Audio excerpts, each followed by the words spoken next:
2nd of January 1967, 14:45 hours Indochina time, 40 kilometers northwest of Hanoi, North Vietnamese air defense radar operators track what appears to be a standard F-105 Thunderchief strike package heading toward the Phuc Yen airfield complex. Altitude, 15,000 feet. Speed, 540 knots. Formation, 4-ship, finger 4 spread, exactly matching the F-105 profile North Vietnamese interceptor pilots have studied for 18 months. The radar blip triggers the scramble order. 7 MiG-21 fishbeds launch from Phuc Yen and Gia Lam to intercept. The MiGs climb through 10,000 feet, lock their RP-21 radars, and prepare to fire atoll missiles at the inbound American bombers. The bombers are not F-105s. They are F-4C Phantoms, and the trap is already closing. By January 1967, the air war over North Vietnam operates on a predictable rhythm. F-105 strike packages hit bridges and supply depots, MiG-21s intercept them, and SAM belts force egress routes above 15,000 feet. American pilots assume that technological superiority, better radars, faster jets, longer-range missiles will eventually grind down North Vietnamese air defenses. North Vietnamese interceptor controllers assume that F-105 formations mean bombing runs, not fighter sweeps. USAF intelligence estimates that MiG-21s hold kill ratio advantages in head-on engagements against strike aircraft. 7th Air Force believes air superiority requires attrition through overwhelming numbers. Neither side anticipates that deception, not firepower, will decide the next engagement. The assumption is mutual. Radar signatures reveal intent. The plan begins in December 1966 at 7th Air Force Headquarters in Saigon, where Colonel Robin Olds, commander of the 8th Tactical Fighter Wing at Ubon Royal Thai Air Force Base, briefs a concept he calls Operation BOLO. The core mechanism is simple. F-4C Phantoms will mimic F-105 Thunderchief strike packages in every detectable parameter: altitude, speed, formation, flight path, and electronic signature. The deception exploits North Vietnamese interceptor doctrine. MiG-21 pilots scramble against F-105s because bombers are easier kills than fighters, and their fuel endurance limits loiter time over the Red River Delta. To replicate the F-105 radar signature, F-4Cs will carry QRC-160 jamming pods on their centerline stations, the same pods F-105s use to defeat SAM guidance radars. The pods generate electronic noise that appears identical to F-105 ECM on North Vietnamese early warning radars. Flight profiles mirror F-105 tactics exactly. Ingress at 15,000 feet, 540 knots, in 4-ship formations spaced 3 minutes apart. Radio communications follow F-105 call signs and brevity codes. Ground controllers monitoring UHF frequencies hear what sounds like a standard strike package.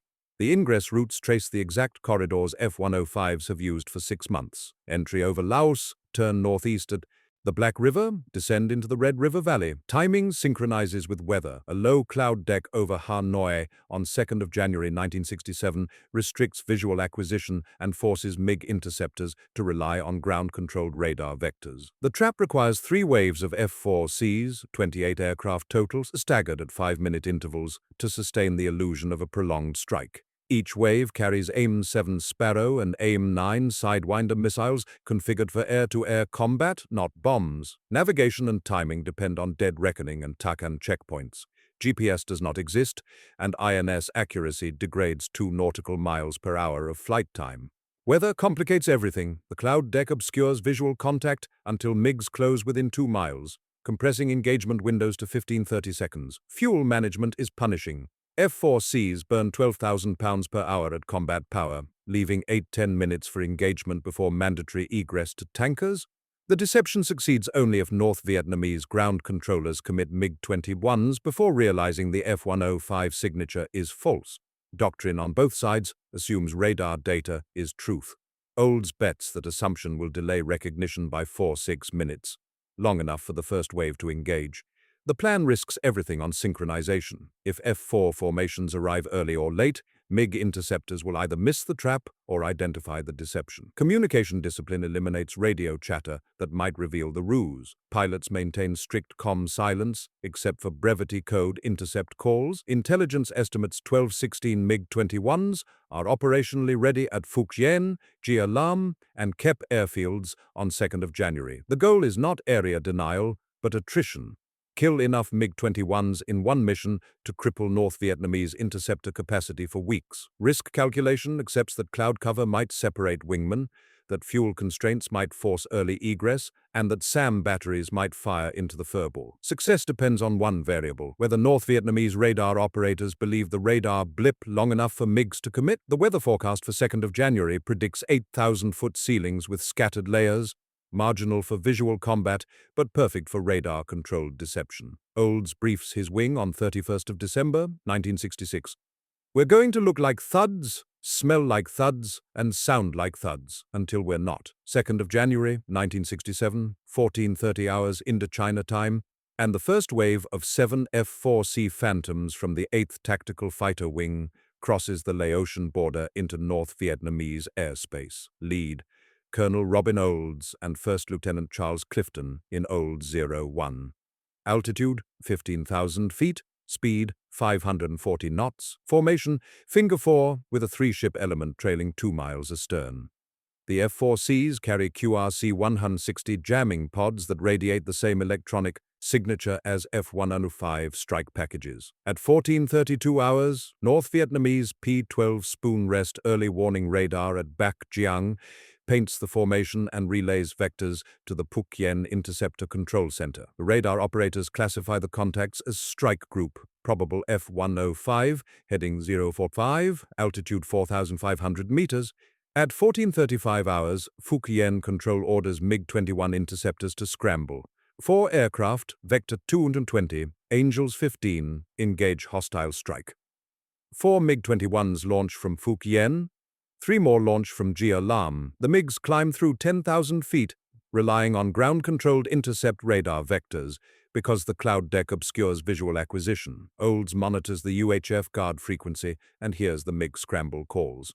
Proof the deception is working. At 14:40 hours, North Vietnamese GCI vectors the lead MiG element onto an intercept heading hostile group 40 kilometers northwest, closing same altitude. The MiG pilots arm their K-13 Atoll infrared missiles and prepare for a head-on pass against what they believe are bomb-laden F-105s. At 14:43 hours, Olds breaks radio silence. Olds flight, music on, the code to arm missiles and prepare for engagement. The first visual contact occurs at 14:44 hours when Olds spots a MiG-21 silhouette breaking through the cloud layer 3 miles ahead. The MiG pilot sees the F-4 profile and realizes the deception, but 3 miles at closing speed of 1,000 knots leaves seconds to react. Olds fires an AIM-7 Sparrow. The missile guides on radar return and detonates near the MiG's tail. The MiG-21 pitches nose down, trailing smoke, and disappears into the clouds. First kill confirmed at 14:44 hours. Olds wingman locks a second MiG-21 at 8,000 feet and fires an AIM-9 Sidewinder. The Sidewinder tracks the MiG's engine heat and impacts the fuselage. The MiG explodes at 14:45 hours. Second kill confirmed.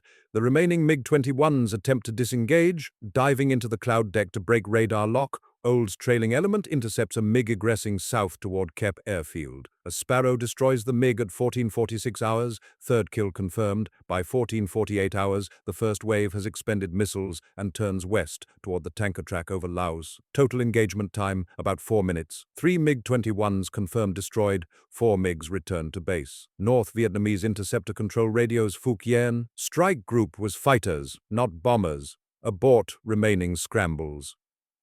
The abort order arrives too late. The second wave of F-4Cs is already inbound, and 4 more MiG-21s are climbing to intercept.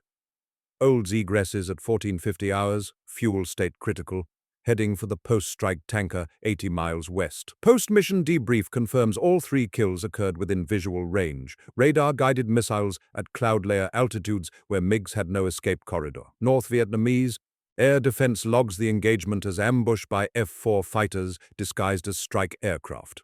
The realization spreads through the VPAF chain of command within minutes, but momentum carries the trap forward. The second wave is 5 minutes out and MiGs are still scrambling. Not strike packages, but hunter-killers with a radar blip disguise. 2nd of January, 1967, 14:50 hours Indochina time, and the second wave of 7 F-4C Phantoms crosses into North Vietnamese airspace using the identical profile 15,000 feet, 540 knots, QRC-160 pods radiating, lead, Colonel Daniel Chappie James and First Lieutenant Everett T. Raspberry Jr. in Rambler 01. North Vietnamese GCI controllers at Bac Giang are now aware the F-105 signatures are deception, but 4 MiG-21s are already airborne and committed to intercept. The MiGs, 2 from Kep Airfield and 2 from Gia Lam, climb to 18,000 feet, attempting to gain altitude advantage. James hears the MiG scramble calls on guard frequency and adjusts his intercept vector 10 degrees north. At 14:53 hours, the second wave F-4Cs acquire radar contacts at 25 miles. 4 MiG-21s in a loose combat spread. The MiGs turn into the F-4s for a head-on pass, standard VPAF doctrine to negate the Phantom's speed and missile range advantage. James and Raspberry lock the lead MiG with radar at 15 miles and fire an AM-7 Sparrow. The Sparrow rides radar illumination and detonates near the MiG's cockpit at 14:54 hours. Fourth kill confirmed. The surviving MiGs break formation, 2 diving left, 1 climbing right into the overcast. James's element pursues the climbing MiG and fires a second Sparrow at 8 miles. The missile tracks through broken clouds and impacts the MiG's vertical stabilizer. The aircraft tumbles out of control at 14:55 hours. Fifth kill confirmed. Meanwhile, the second element engages the 2 diving MiGs south of Phuc Yen. An element pilot locks 1 MiG at 6 miles, descending through 12,000 feet, and fires an AIM-9 Sidewinder. The heat seeker tracks the MiG's afterburner plume and detonates at the tail cone. The MiG pitches vertical, stalls, and enters a flat spin at 14:56 hours. Sixth kill confirmed. The final MiG from the second engagement escapes into the clouds at 8,000 feet and egresses north toward the Chinese border, outside pursuit range. By 14:58 hours, the second wave has expended 6 missiles and claimed 3 kills. Total engagement time, about 5 minutes. James' flight turns west for the tanker track. Fuel states are at bingo -500 pounds. North Vietnamese GCI issues a directive to all interceptor bases. All MiG flights remain on ground alert. Hostile formations are fighter sweeps, not strike packages. The directive reaches Kep and Gia Lam, but Phuc Yen Control has already scrambled 2 additional MiG-21s in response to radar contacts from the incoming third wave.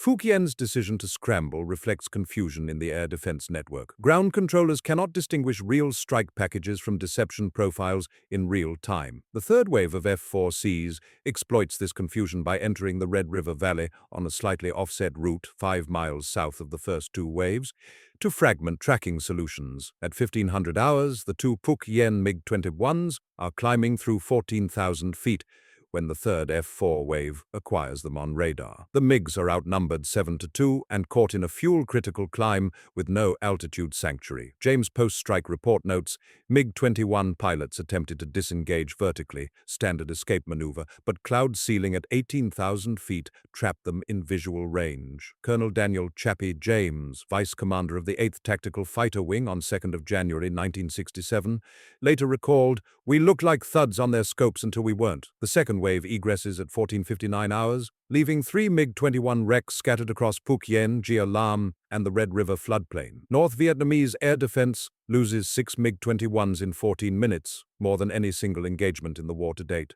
The third wave is 2 minutes inbound. VPAF command orders all remaining MiG-21s to abort scrambles and return to revetments. The order arrives too late for the 2 aircraft already committed. Doctrine demanded the MiGs scramble, deception ensured they died. Not interceptors hunting bombers, but targets chasing a radar blip. 2nd of January 1967, 1500 hours Indochina time, and the third wave of 7 F-4C Phantoms enters North Vietnamese airspace on a parallel route 5 miles south of the previous waves. Led Major James A. Hargrove and First Lieutenant Benjamin L. Levy in Old 03. The offset ingress forces North Vietnamese radar operators to classify the formation as a separate strike group, triggering fresh intercept vectors. 2 MiG-21s from Phuc Yen, already airborne and climbing, turn south to intercept the third wave. At 15:02 hours, Hargrove's flight acquires the MiGs on radar at 30 miles, closing head-on.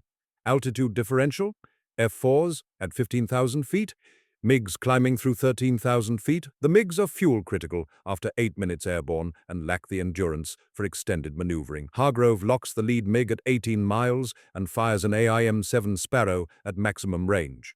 The missile guides for 12 seconds and detonates near the MiG's fuselage at 15:02 hours and 30 seconds. Seventh kill confirmed. The final MiG-21 destroyed during Operation BOLO. The second MiG breaks off the intercept and dives toward Phuc Yen, egressing at 600 knots with Hargrove's wingman in pursuit. The MiG pilot enters the Phuc Yen traffic pattern at 15:04 hours and lands with less than 200 kilograms of fuel remaining. Hargrove's wingman aborts pursuit at the airfield perimeter to avoid AAA fire from base defenses. By 15:05 hours, the third wave has expended 3 missiles and claimed 1 kill. The remaining F-4Cs conduct a sweep over Kep and Gia Lam airfields, but encounter no additional MiGs. VPAF has grounded all interceptors. Hargrove's flight egresses west at 15:08 hours, descending to 8,000 feet to rendezvous with KC-135 tankers over Laos. Total mission duration for all 3 waves, about 40 minutes from first ingress to final egress. Total MiG-21s destroyed, 7 confirmed kills. Total USAF losses, 0 aircraft, 0 personnel. Post-strike reconnaissance at 15:30 hours photographs Phuc Yen, Gia Lam, and Kep airfields. No MiG-21s on alert. All remaining aircraft in revetments. North Vietnamese Air Defense Command issues standing order at 15:45 hours, directing controllers to suspend MiG-21 intercepts pending tactical review of F-4 deception profiles. The order remains in effect for several days. Multiple sources place VPAF MiG-21 availability in the low to mid-teens at the time. BOLO destroys 7 in one mission. General Phùng Thế Tài, commander of the Vietnam People's Air Force, writes in his post-mission analysis about the challenge of distinguishing fighters from bombers when signatures matched. General Phùng Thế Tài, commander of the Vietnam People's Air Force in January 1967, later acknowledged, "Our radar could not distinguish fighters from bombers when signatures matched." The perception break is immediate. MiG-21s, previously considered the dominant interceptor over Hanoi, see sharply reduced activity while VPAF revises intercept doctrine.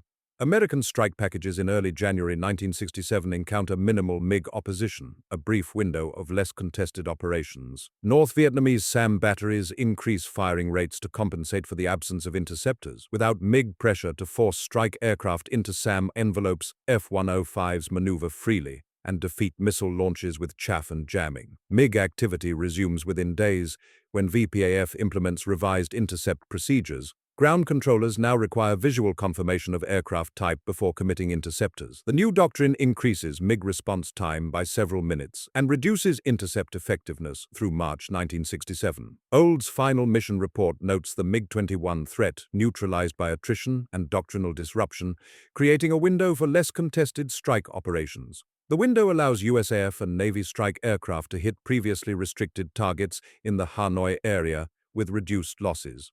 VPAF reconstitutes some MiG-21s to operational status within days, but intercept rates remain suppressed through February. BOLO's tactical impact outlasts the mission itself. North Vietnamese air defense spends months adapting to the possibility that any radar contact might be deception. The adaptation slows response times and fragments intercept coordination. Not firepower superiority, but perception superiority through a radar blip. 3rd of January, 1967, 0800 hours Indochina time, and the Vietnam People's Air Force convenes an emergency tactical review at Gia Lam Air Base to analyze the previous day's losses. General Phùng Thế Tài presides over the review with senior interceptor controllers from Phuc Yen, Kep, and Bac Giang. The central question, how did radar operators misidentified 28 F-4 Phantoms as F-105 Thunderchiefs across 3 separate intercept sequences? Radar logs confirm the F-4s radiated QRC-160 jamming pod signatures identical to F-105 strike packages. Flight profiles, altitude, speed, formation spacing, matched F-105 doctrine exactly. Radio intercepts captured F-105 call signs and brevity codes on UHF guard frequencies. The conclusion is uncomfortable. North Vietnamese air defense doctrine assumes radar signatures reveal intent, but American deception exploited that assumption. VPAF issues revised intercept procedures on 3rd of January, directing controllers to require visual confirmation of target type before engagement authorization. The change increases intercept response time by several minutes. enough delay to allow strike packages to hit targets and egress before MiGs arrive. Ground-controlled intercept procedures shift from immediate scramble on radar contact to a two-stage process: radar acquisition, then visual identification, then engagement clearance. The new doctrine prioritizes survival over aggression, reflecting the heavy attrition VPAF suffered on 2nd of January. Meanwhile, at 7th Air Force Headquarters in Saigon, General William Momyer analyzes BOLO's results and drafts recommendations for follow-on operations. Momyer's assessment concludes that deception operations achieve higher MiG kill ratios than traditional fighter sweeps. BOLO's 7-to-0 kill ratio versus the 1967 average of 2.3-to-1. General William Momyer, commander of 7th Air Force in January 1967, later stated, "We proved radar deception works better than brute force. Now we replicate it." 7th Air Force directs the 8th, 366th, and 422nd Tactical Fighter Wings to develop additional spoof missions using the BOLO template. The directive faces resistance from F-105 wings, whose pilots object to F-4s borrowing their call signs and ECM profiles. The objection is procedural. F-105 squadrons argue that shared electronic signatures complicate friendly identification and increase the risk of blue-on-blue engagements. The debate consumes 2 weeks of staff meetings before 7th Air Force issues a compromise. F-4 deception missions will use unique call signs but retain F-105 radar signatures and flight profiles. By late January, 3 additional BOLO-style missions are planned for February 1967, targeting MiG bases at Kep, Hoa Lac, and Yen Bai. None achieved the same results as the original BOLO. VPAF's revised intercept doctrine prevents mass scrambles, and MiG-21 pilots refuse to engage without positive visual identification. On 6th of January, VPAF cautiously resumes MiG-21 operations with a single two-ship element over Hanoi. The element intercepts an F-105 strike package at 15:30 hours, but breaks off after ground controllers cannot confirm target type through cloud cover. No engagement occurs. The F-105s complete their mission without MiG interference. The pattern repeats on 7th, 8th, and 9th of January. MiG-21s scramble, approach to visual range, and disengage without firing. USAF intelligence interprets the behavior as a crisis of confidence in North Vietnamese air defense. BOLO's deception created doubt that persists beyond the mission itself. By mid-January, VPAF has rebuilt its MiG-21 strength to 10 operational aircraft through transfers from training units and emergency repairs. But this psychological impact lingers. MiG-21 pilots now treat every radar contact as potentially deceptive, increasing their reaction time and reducing intercept aggressiveness. North Vietnamese Air Defense Command attempts to counter the deception risk by deploying additional early warning radars along ingress routes, increasing radar coverage density by 30% through February. The additional radars improve tracking fidelity, but cannot distinguish F-4s from F-105s when both carry identical jamming pods. The adaptation is tactical, not technological. VPAF cannot build better radars or import new aircraft, so they train controllers to delay intercepts until visual confirmation. The delay reduces MiG effectiveness, but prevents catastrophic attrition events like BOLO. By March 1967, VPAF intercept rates stabilize at 40% below pre-BOLO levels, a sustained reduction that lasts through the spring. 7th Air Force exploits the window by intensifying strike operations against Hanoi area targets, flying 18% more sorties in January-March 1967 than in the previous quarter. The operational tempo overwhelms North Vietnamese air defenses. SAM sights fire at maximum rates, but without MiG pressure to herd strike aircraft into SAM envelopes, kill probabilities drop. Olds rotates back to the United States in September 1967 after completing 152 combat missions and claiming 4 MiG kills, including the first kill during BOLO. His final fitness report notes, demonstrated that tactical innovation, deception, timing, and signature manipulation achieves strategic effects. VPAF never again commits more than 4 MiG-21s to a single intercept throughout 1967. Not because they lack aircraft, but because BOLO taught them the cost of trusting radar blips. 7 MiG-21s destroyed in about 40 minutes, 0 American losses. The score flips every assumption about air superiority over Hanoi. Radar blip deception beats interceptor doctrine when the enemy trusts his sensors. VPAF grounds MiG-21s and revises intercept procedures, creating a window of reduced opposition. The pause lasts days, not hours. Air superiority achieved not through firepower, but through the enemy believing a lie. The perception break is immediate and total. Before 2nd of January 1967, air superiority over Hanoi depends on numerical advantage and technological edge. After BOLO, air superiority depends on whether the enemy believes what his radar shows him. The shift is doctrinal, not material. The United States does not field new aircraft or weapons. F-4 Phantoms, AIM-7 Sparrows, and AIM-9 Sidewinders are all in service before BOLO. What changes is the recognition that deception, signature manipulation, profile mimicry, and timing synchronization achieves kill ratios that brute force cannot. BOLO's 7-0 kill ratio exceeds every previous air-to-air engagement in the Vietnam War. The average kill ratio for F-4 Phantoms in 1966 is 2.3 to 1. BOLO triples that in a single mission. The strategic impact outlasts the tactical engagement. VPAF MiG-21 intercept rates drop markedly through March 1967 and do not recover to pre-BOLO levels until mid-1968. MiG activity drops noticeably in the days after BOLO, creating a window for less contested strike operations against Hanoi area targets. USAF and Navy strike packages hit previously restricted targets during this window, including the Thai Nguyen steel plant, Yen Bai ammunition depot, and Phuc Yen petroleum storage. The strikes achieve higher effectiveness than recent averages because F-105s and A-4s maneuver more freely without persistent MiG pressure forcing them into SAM envelopes. The perception break spreads beyond the tactical aviation community. 7th Air Force leadership realizes that deception operations require less coordination, fewer aircraft, and lower fuel consumption than traditional fighter sweeps. The lesson is uncomfortable for doctrine writers. BOLO succeeds not because it follows established procedures, but because it violates them. F-4 Phantoms are not supposed to mimic F-105 Thunderchiefs. Air superiority fighters are not supposed to pretend to be bombers. Robin Olds breaks the rules because he understands that North Vietnamese doctrine is predictable, and predictability is a vulnerability. The enemy scrambles MiG-21s against F-105 formations because bombers are easier kills than fighters. BOLO exploits that assumption by reversing the risk equation. The tactical innovation is conceptual, not technological. QRC-160 jamming pods exist before BOLO, but no one thinks to use them for deception instead of defense. Flight profiles and radio communications are standard. The innovation is deliberate mimicry to create a false signature. The execution requires precision timing. If F-4 formations arrive early or late, MiG interceptors either miss the trap or identify the deception. Weather complicates the plan. Cloud cover restricts visual acquisition, forcing MiGs to rely on radar vectors, exactly the condition BOLO exploits. Luck plays a role.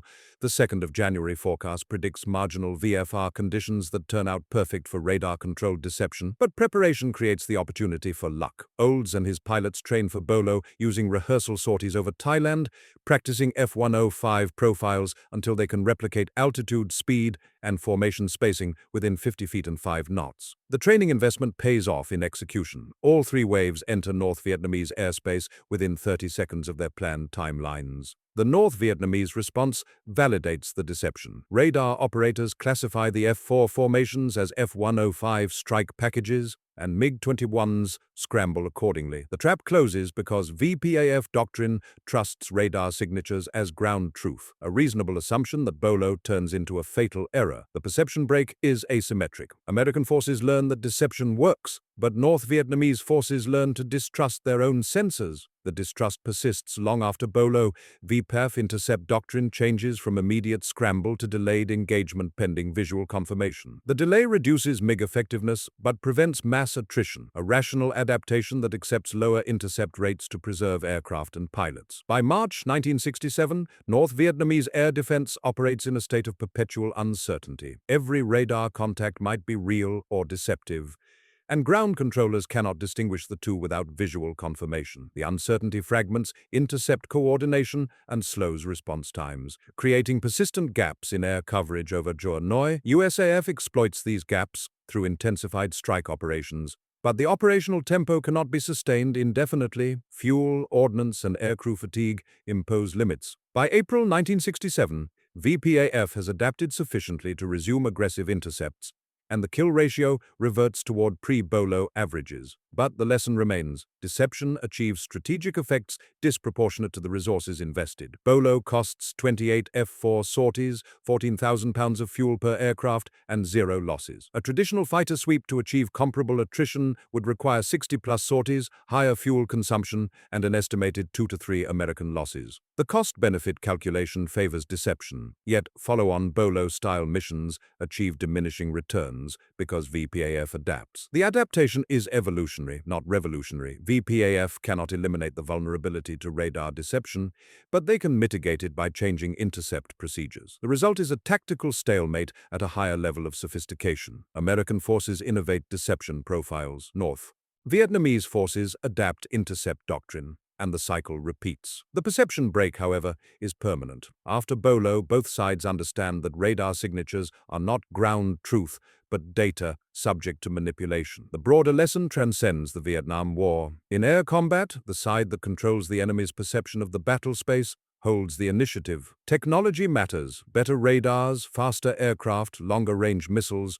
but doctrine and deception matter more. BOLO proves that a 1960s-era fighter carrying 1950s-era missiles can dominate a modern interceptor if the enemy believes the wrong narrative about what he is facing. The narrative is constructed through observable signatures: altitude, speed, formation, and electronic emissions. Change the signatures, and you change the enemy's decision calculus, delay his response, fragment his coordination, and turn his doctrine into a liability. Colonel Robin Olds, in a post-war interview, emphasized one lesson. We didn't need better aircraft, we needed better thinking.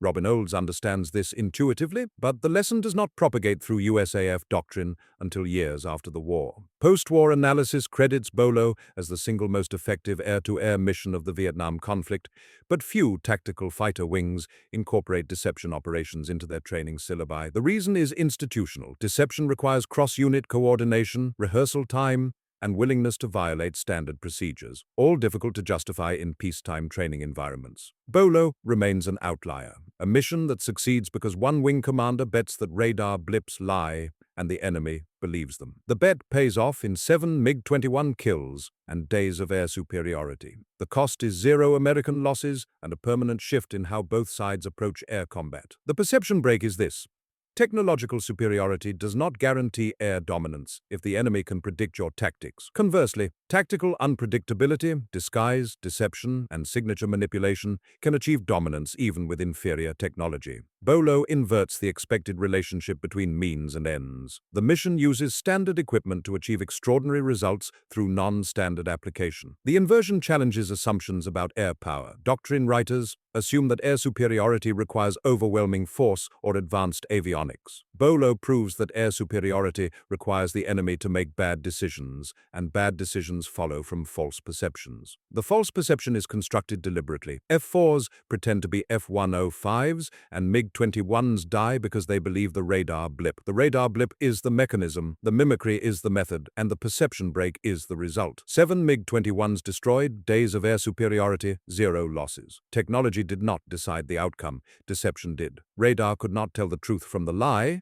Doctrine could not adapt fast enough. The hunters became the targets because they trusted their sensors. The sensors showed a radar blip. The radar blip was bait. Operation BOLO's tactical success ends on 2nd of January 1967, but its doctrinal impact continues through the war. 7th Air Force attempts to replicate BOLO with follow-on deception missions in February and March 1967, but VPAF's revised intercept procedures, requiring visual confirmation before engagement, prevent mass MiG scrambles. The follow-on missions achieve modest results but never replicate BOLO's concentration of kills. By mid-1967, North Vietnamese air defense has adapted, increasing radar coverage density and training controllers to delay intercepts until positive identification. The adaptation is effective but costly. MiG intercept rates dropped notably through 1967, and North Vietnamese air defense cedes air superiority over Hanoi during daylight hours. Robin Olds completes his combat tour in September 1967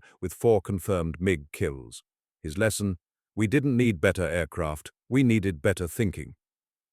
The 8th Tactical Fighter Wing receives a Presidential Unit citation for 1967 operations, with BOLO specifically cited.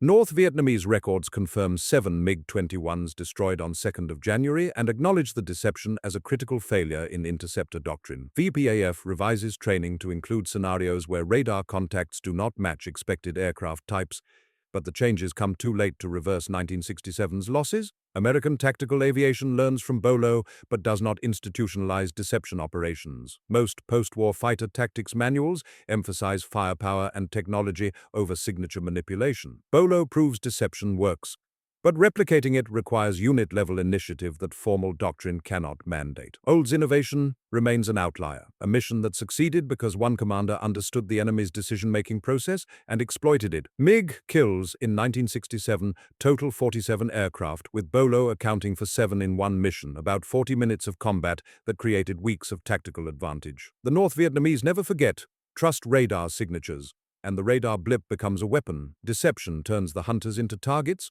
Radar signatures lie when someone wants them to. Trust your sensors, lose your aircraft. Air superiority belongs to whoever controls the enemy's perception. The radar blip was bait, and the trap worked.